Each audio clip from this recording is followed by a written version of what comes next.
একজন প্রখ্যাত ক্রিকেটার আমাদের এই দেশে, সে মানে দলে আসুক কোন দল করবে আমাদের দেখার দরকার নাই, কিন্তু সে আমাকে টেলিফোন করেছিল এবং আমার সাথে আমাদের একজন মহিলা নেত্রী নিপুণ রায় চৌধুরী ছিল, তাকে টেলিফোন করেছে, আমাকে টেলিফোন করেছে। সে বলল যে ভাই আমি তো স্পোর্টসম্যান, আমি তো ক্রিকেটার, আমি নির্বাচন করতে চাই বিএনপি থেকে। তো খুবই আনন্দিত হলাম। আমি বললাম তোমার মতো একটা ছেলে যদি আসে, আমি ওইভাবে চাই না যে তুমি খেলা ছেড়ে চলে আসো, কিন্তু তুমি করতে চাও নিশ্চয়ই আমি রাজি আছি। এটা 2018 সালের আগের কথা বলছি। কিন্তু পরে দেখলাম সে আরেকটি রাজনৈতিক দল থেকে সে নির্বাচন করে এমপি হয়েছে।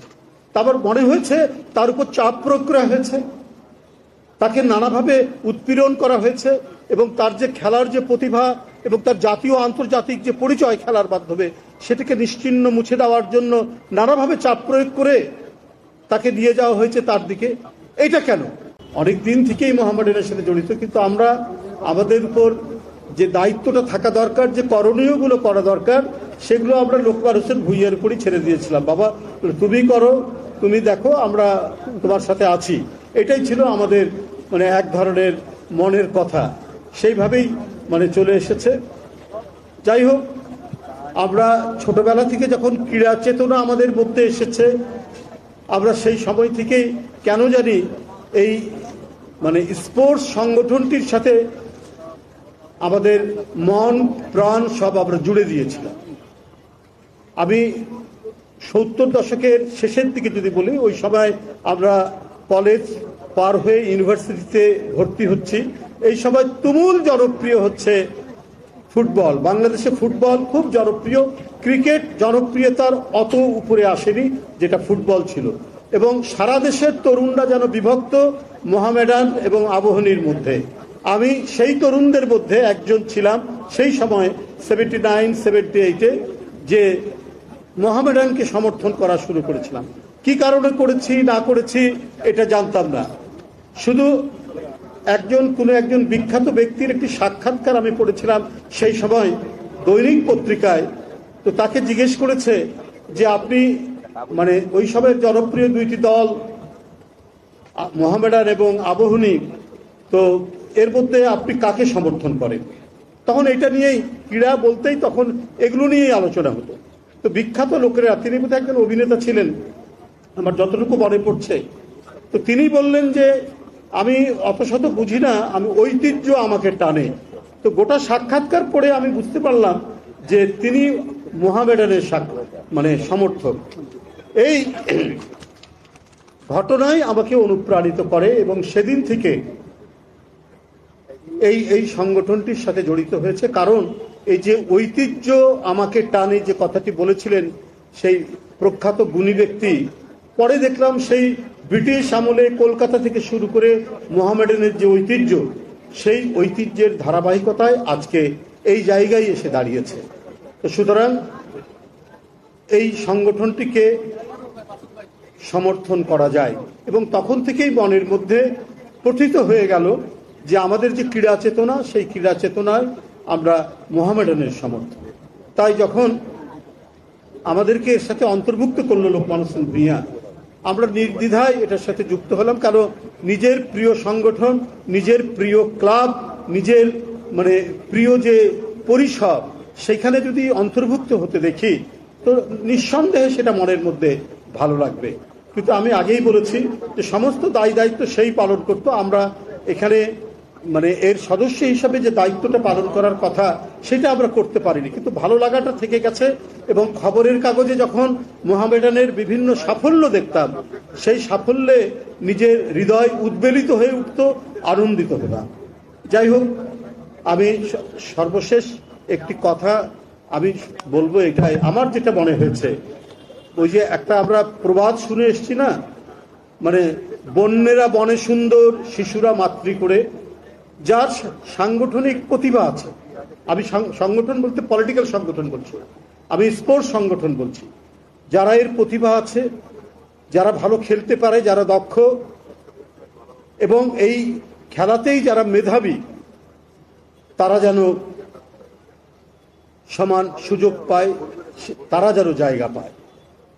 মানে তার কাস্ট, তার ক্রিড, তার রাজনৈতিক রং কি, এই দিয়ে যেন কোনো খেলোয়াড়কে বিবেচনা করা না হয়। এই সর্বনাশ হয়ে গেছে কিন্তু আমাদের 16-17 বছরে। বিশ্বাস করবেন কি করবেন না, একজন প্রখ্যাত ক্রিকেটার আমাদের এই দেশে, সে মানে দলে আসুক কোন দল করবে আমাদের দেখার দরকার নাই, কিন্তু সে আমাকে টেলিফোন করেছিল এবং আমার সাথে আমাদের একজন মহিলা নেত্রী নিপুণ রায় চৌধুরী ছিল, তাকে টেলিফোন করেছে, আমাকে টেলিফোন করেছে। সে বলল যে ভাই আমি তো স্পোর্টসম্যান, আমি তো ক্রিকেটার, আমি নির্বাচন করতে চাই বিএনপি থেকে। তো খুবই আনন্দিত হলাম। আমি বললাম তোমার মতো একটা ছেলে যদি আসে, আমি ওইভাবে চাই না যে তুমি খেলা ছেড়ে চলে আসো, কিন্তু তুমি করতে চাও নিশ্চয়ই আমি রাজি আছি। এটা 2018 সালের আগের কথা বলছি। কিন্তু পরে দেখলাম সে আরেকটি রাজনৈতিক দল থেকে সে নির্বাচন করে এমপি হয়েছে।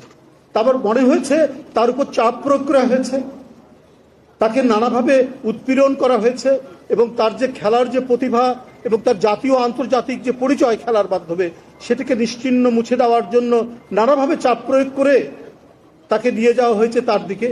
এটা কেন? এটা তো হতে পারে না। এই যে আমিনুল আজকে ক্রীড়া মন্ত্রী হয়েছে, ও তো খুব বরেণ্য একজন ফুটবলার ছিল, সে গোটা জাতির নেতৃত্ব দিয়েছে ফুটবলে গোটা বিশ্বে। আমি তার মধ্যে দেখেছি খেলার ক্ষেত্রে আমি কোনো বর্ণ বৈষম্য এবং তার রাজনৈতিক রং কি হবে, তার রাজনৈতিক রং থাকা যাবে কিনা এবং কি হবে, আমি তার সাথে অনেক ইন্টারাকশন করেছি, মিথস্ক্রিয়া হয়েছে, আমি তার মধ্যে পাইনি। যদিও সে তখন বিএনপিতে মোটামুটিভাবে একজন দক্ষ নেতা হিসাবে নিজেকে গড়ে তুলেছে, কিন্তু স্পোর্টসের ক্ষেত্রে যে প্রতিভাবান, যার যোগ্যতা আছে, যার দক্ষতা আছে, যার মেধা আছে, তাকেই তো নিয়ে আসতে হবে। আমি আপনাদের কাছে বলে রাখি শুধু একটি কথা, যারা এখানে দাঁড়িয়ে আছেন, যার নেতৃত্বে সরকার গঠন করা হয়েছে আমাদের প্রধানমন্ত্রী তারেক রহমান, আমি তার মধ্যেও কিন্তু দেখিনি যে সব ক্ষেত্রে, কি স্পোর্টস, কি কালচার, কি গায়ক, কি গায়িকা, প্রত্যেকটি ক্ষেত্রে দল বাছাই করতে হবে, ও আমার লোক, সে তার লোক, এইটা তার বিবেচনার মধ্যে নেই। এবং আমি দৃঢ়তার সাথে বলতে চাই, একজন ক্রিকেটার, একজন ফুটবলার, একজন অ্যাথলেট, সে যদি এই জাতির সন্তান হয়ে থাকে, সে যদি তার মেধা এবং দক্ষতার পরিচয় দিয়ে সে যদি আন্তর্জাতিক মান হয়ে থাকে, তার রাজনৈতিক পরিচয়, তার পিতার পরিচয়, তার বাবার পরিচয় যাই থাকুক না কেন, সে মূল্যায়িত হবে, সে জায়গা পাবে, সে স্থান পাবে।